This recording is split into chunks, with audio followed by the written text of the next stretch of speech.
Since the dawn of time, man has been fighting. He fought to survive, to feed himself first of all, but the first disputes for territory, booty, or game made him realize that the fist, as a weapon, had its limits. The very idea of causing more damage to the opponent led him to develop other techniques, such as stone throwing, where the range is combined with force. But during the last 2 centuries, the most significant conventional weapon after the discovery of TNT by Nobel, and apart from weapons of mass destruction, was certainly the shaped charge. The shaped charge, called by the military heat, high-explosive anti-tank, is a type of ammunition intended to pierce a shield. It is called shaped charge by the fact that an empty cavity is designed in the charge by the installation of a cone in copper, whose tip is turned toward the charge. During the detonation, the explosive matter rushing at a very high pressure distorts the copper cone, because very malleable, then turns it over and pushes it towards the central axis by stretching it, forming a jet of copper and fire. At supersonic speed 10 km per second, and an acceleration 25 million times the gravity acceleration, during a few microseconds. This jet of fire and copper, striking the shielding with a disproportionate force, penetrates it. The cone must be very malleable, in order to be easily reversed, and directed towards the outside of the charge, and must also be quite ductile, to stretch without breaking on a length matching the thickness of the shielding, otherwise the drilling will not take place. Here is a classification of the most known natural metals, according to their malleability and ductility. We note that, apart from gold and silver, copper is the most malleable, also endowed with a high ductility, enabling it to form a long enough jet without rupture, which allows the piercing of thick shielding.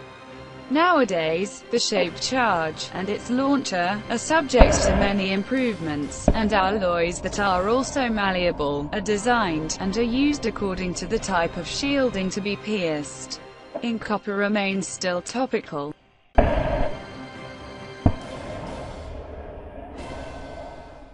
But, what is extraordinary, is the fact that the Holy Quran, in a verse, has mentioned a destructor projectile, which most likely is akin to the shaped charge effect. It's about the verse 55:35. It will be thrown against you, a jet of fire and copper, and you will not succeed. We notice that this verse 55:35 is mistranslated in English. To ensure a credible translation, we will see the meaning of the key words of verse 55:35. According to the Cambridge Dictionary, copper means nohas. Then the word nohas in the verse means copper.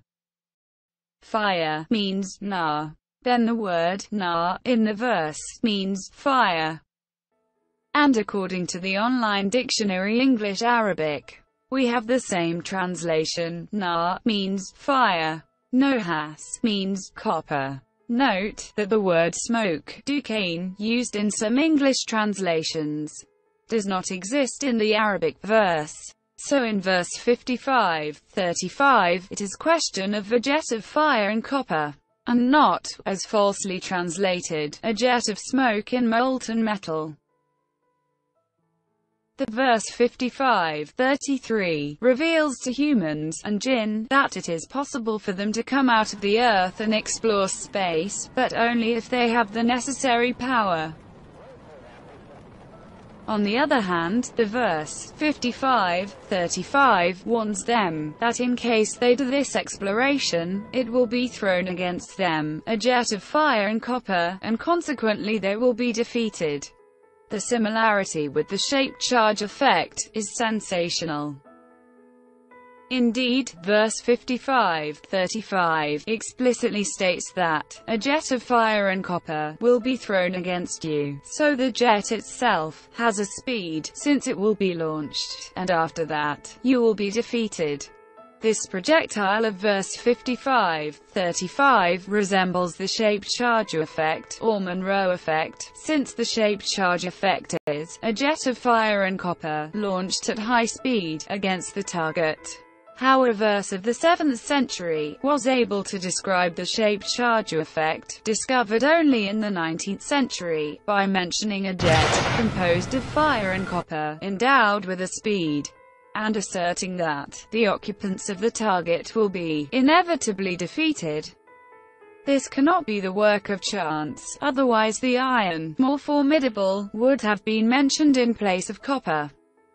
Despite this, the verse has mentioned copper and not iron, and the shaped charge effect, jet of fire and copper launched at high speed against a target, discovered in 1888, confirms the correctness of what the Holy Quran says. This weapon, mentioned in verse 55:35, did not yet exist in the 7th century, and we must wait until its discovery in the 19th century, and its improvement during the Second World War. How the Quran, a text that mentions an unknown weapon in the 7th century and discovered in the 19th, how can it be a human work?